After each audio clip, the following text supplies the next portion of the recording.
It's time for Declare Your Independence with Ernest Hancock. Believe me when I say we have a difficult time ahead of us. But if we are to be prepared for it, we must first shed our fear of it. I stand here without fear because I remember that I am here not because of the path that lies before me, but because of the path that lies behind me. I remember that for 100 years we have fought these machines. And after a century of war, I remember that which matters most. We are still here!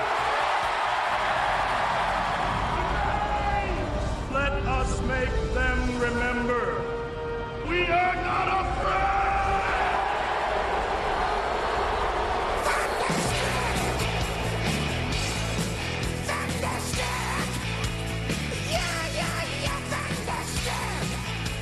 Yeah! Is that the same opening, Thunderstruck? What the heck is that? I didn't get the memo. Okay, we're going to have a new, we'll get that opening taken care of here on Declare Your Independence with me, Ernest Hancock. You know, I want to make sure that we prep this properly.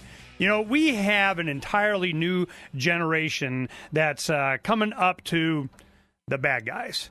And I mean, this is the bad guys. Anybody that knows anything about history, it always comes down to where you look at what direction a society takes. And it works like this.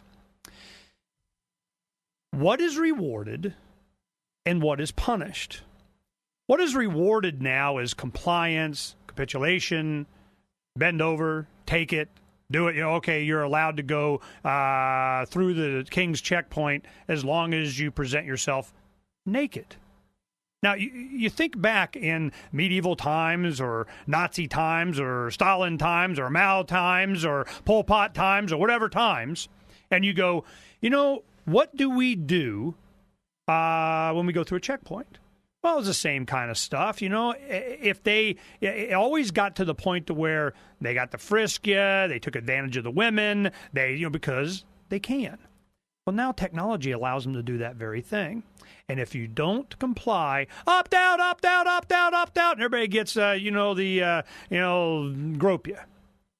Well, what we're looking at now is an entirely new generation that, fortunately, through archived media and the internet and so on, they're able to look back and go, yeah, whenever this was done, things didn't turn out too well. So they're resisting. Well, we have on Meg McLean. She's a young woman that in Miami, she just wasn't comfortable with this, said no, and wound up handcuffed to a chair. And, they want to make sure they get their grope. Well, she's a libertarian-oriented voluntarist activist, the leave me aloneist out of New Hampshire. So she kind of knew what was going on anyway. So even though she has the ability to comprehend what was happening, it still is a trauma to have to go through it. And I'm glad Meg has been able to share this with you. I got you there, Meg. Yeah, hey. Meg, go ahead and tell me. I'm putting up some pictures of you and Adam Mueller from Liberty on Tour. I guess that's why you were in Miami visiting with them, I guess? Yeah, I was. They were ending the tour down there, so birthday gift from my mom. Just went down there to visit them. Oh, yeah, today's your birthday. Happy birthday, Meg. Thank you. And, usually I just ask how old, but nobody ever tells me when they're women anyway. So anyway, you're young. And beautiful, and needs to, be scanned. That's just the way it works. So now we're looking at an opportunity for give us firsthand how this went down there. And a lot of us have heard it. We got, we don't need to drag it out. I want to re-traumatize you, but I do want to just get the highlights. I mean, you're in line, you're going to, now before you guys looked for a place to go where they didn't have the scanners. I mean, you had already been thinking about this, right? Well, I mean, at that point, I hadn't thought about it. It wasn't until afterwards that we started looking into airports that didn't have the scanners. But I did look around for, one of the lines that didn't have the scanner. But, in that airport, there was only one line for that section that my terminal was down. So I didn't really have an option in there. Okay, so you go up, it's your turn, and they say, step in the scanner, put your hands up, do whatever, and you said, rather not. Yeah, I just sort of halted right before I stepped in. I was like, okay, I'm not going to do this. So, what else can we do here? And that's when they started screaming opt out. Okay, go ahead and give me the voice level. And when they say opt out, I got an opt out here, or are they screaming at the top of their lungs? Go ahead and give me a demonstration. It was just like they're yelling opt out, and like really loud. And it was a kind of a small area on the entrance area, so it wouldn't take very much volume to get everybody's attention. Okay, so this was planned. They were waiting for someone. They knew what they were going to do. Yeah, it seems to be one of their training things is they, are required to bring attention to the situation to everyone in the area, because every account I've heard about this, they do the opt-out scream pretty loud so that everybody knows, hey, there's this person, who's not complying, so let's treat them like a criminal. Now, we have a graphic up that has you walking with a TSA person carrying a bin full of your goodies. At what point was this? Is this where they're taking you over to grope you or whatever? I think, I didn't take this still, but I believe this is when they started walking me out of the airport. Okay.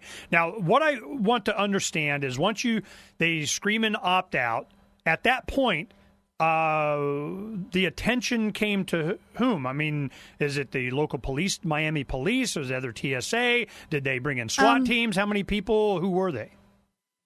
At that point, it was just the TSA woman who was, intending to give me the pat down, and she grabbed my arm and started pulling me, and I just sort of pulled away from her, and she motioned for me to follow her to this second screening area. And I, instantly said, okay, before this happens, I have some questions about it, because I had heard about these pat downs and I definitely was not comfortable receiving one.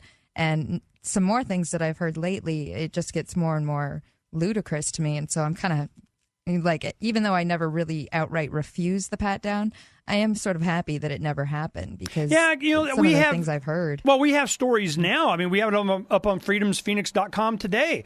There are people that they actually put their hands in your pants and they go around your body, and I'm like, wow, is this?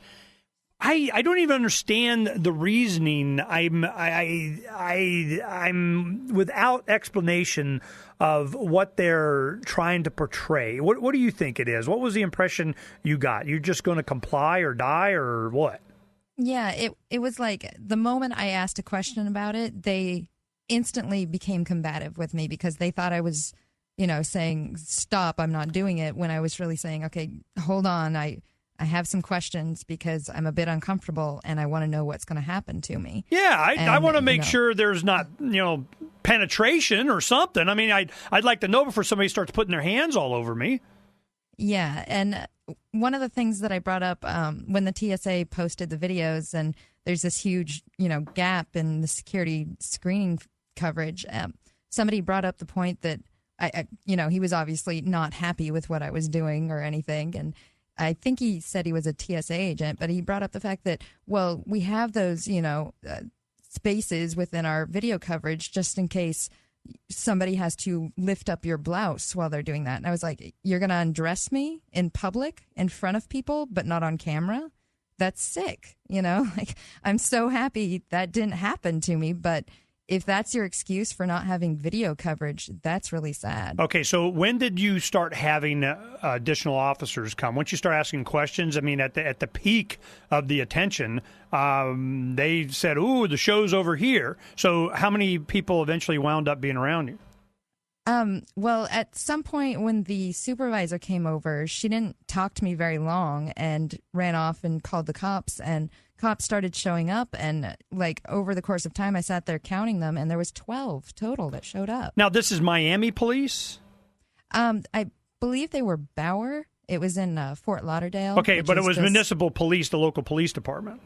Yeah, I think they're the ones that are put on route, around the airport and whatnot. That's what we're going to find out in our meeting here at Freedom's Phoenix tomorrow with the Phoenix Police Department. And I just got a call from the TSA. We have Heather Callahan. She's the federal security director for Phoenix and Spoke airports, and they're all coming down tomorrow. We're going to find out what's what here on Declare Your Independence so that we know exactly where they're going to protect us from being groped. Do they have to have a uniform? There are those that just want to be